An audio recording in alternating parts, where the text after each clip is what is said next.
Okay, question 3 from Logic Game 1 of Prep Test 71 asks us, if G shows before H, each of the following could be true except.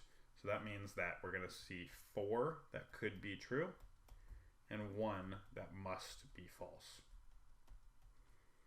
So let's go ahead and map this out. We already, from our main inference in which we combined all of these rules, have a map that looks like this.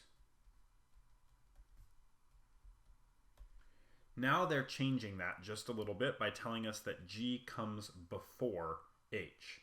So if we know that G comes before H, we can change our map just a little bit. And I'm just going to put a line here and redraw it on the other side.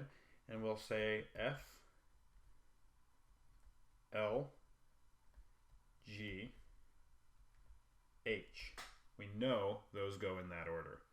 We also know that K, J, H, and F, J, H fall in that order. So we have linked G to our H, but that's all that we know. So each of the following could be true except. Let's start with G is fourth. Could we make G fourth?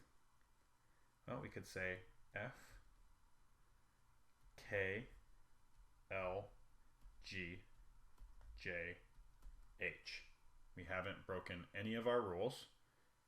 So yes, G as the fourth could be true. What about J third? Well, we could say F, K, J, L, G, H. So that could be true. What about K second? Well, we've already seen 2 places where K could be second. What about L third? Well, up at this top one, we saw L in the 3rd position. So what about L in the 5th place? Well, if we look at our chart, the latest we can make L is we could put F and K before it.